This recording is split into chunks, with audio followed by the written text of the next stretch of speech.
oyinga qaytarib bergin pulni.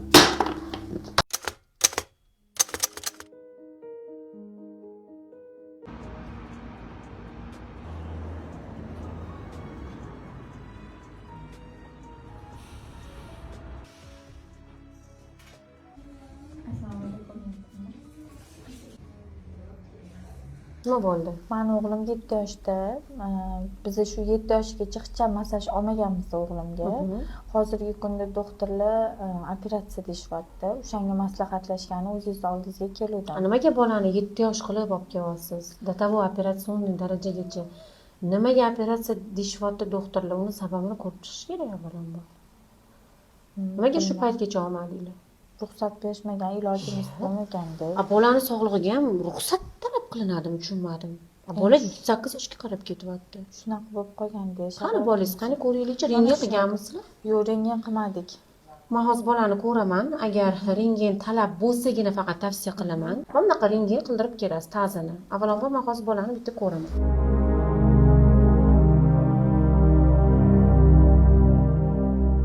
Qani? Hop, yurib kechi bolam oyoqqa. Sen yur bola. Juda ham qiyshiq oyisi, bolangizni oyog'i. Lekin aytib qo'ying, uyingizlarni ham oldida yolg'onchi bo'lib qolmaslik uchun. Ular ham keyin ruxsat berishmayapti deyapsiz. Nimaga dolgo bunaqa cho'zilyapti, u bu deb sizga yana gap tegmaslik uchun oldindan aytib qo'yaman. Bu sizga bitta kursda bundoq qilib to'g'rilanib qoladigan narsa emas. Bu suyak. Ya'ni 2 ta kurs, 3 ta kurs, qolaversa 4 ta, 5 tagacha kurslar olishingiz kerak. Men hozir kerakli muolajalarni yozib beraman.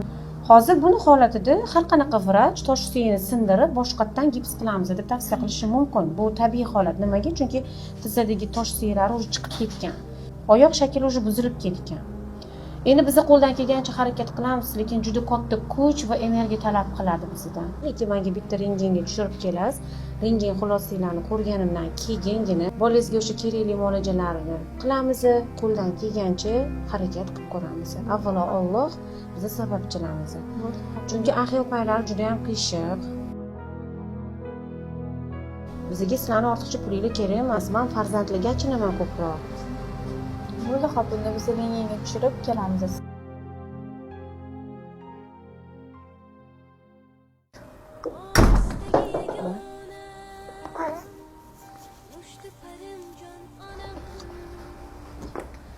Assalomu alaykum opa.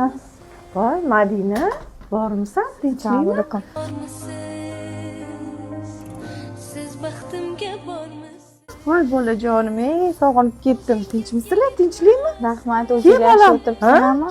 Tinchlikmi? Xabarsiz kelibsizlar. Ha, yaxshi. Ancha bo'ldi kelmaganingga. Kel bolam. Yaxshi. Voy, to'xta, choy poy qo'ying. Yo'q, opa o'tiravering. Men soat 4gacha uyga borishim kerak. Tinchlikmi? Uf, siqilib ketdim. Na doktorga ruxsat berishadi, na massajga ruxsat berishadi. Hech narsaga ruxsat berishmaydi. Bolamning oyog'i qiyshayib ketgan, yuraklarni Bilardim o'sha kun kelishini. Men senga davno aytganman, shuni yoshligida qildirish kerak, qaratish kerak deb. Qo'y shu ering bilan qaynanangni, men o'zim olib boray shu doktorga. Tur, o'tirmada boraylik vaqtida. Yo'q, opa, qo'ysangchi, o'zim hal qilaman. Faqat shu menga pul berib turamizmi? Pul berib tursangiz o'zim hal qilib olardim. Adasi, yaxshi mutaxassis topdimman. Xo'sh. Pul ham topdim. Pul ham topding? Ha, pul ham topdim. Qayerdan topding pulni? Oyimdan. Oyingdan? Ha, oyimdan. Oyingga qaytarib bergin pulni.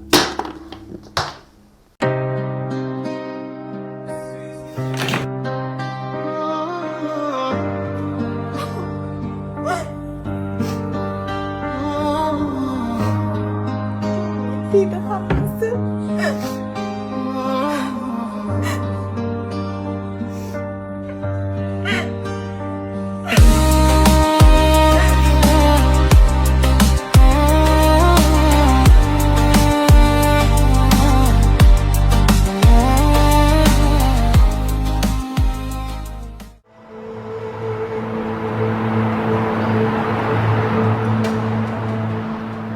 Bu farzandlarni juda kech olib kelyapsizlar. Bu rentgen natijalari yaxshi emas. Operatsiya ham bo'lishi mumkin. qarang, bu yoqda buni ko'p qolgan. Juda kech yo'q qoldi. Assalomu alaykum. Yaxshimisiz?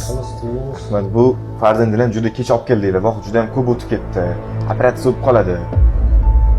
Menga shularni gapiraveradi doktorlar. Tush oldimga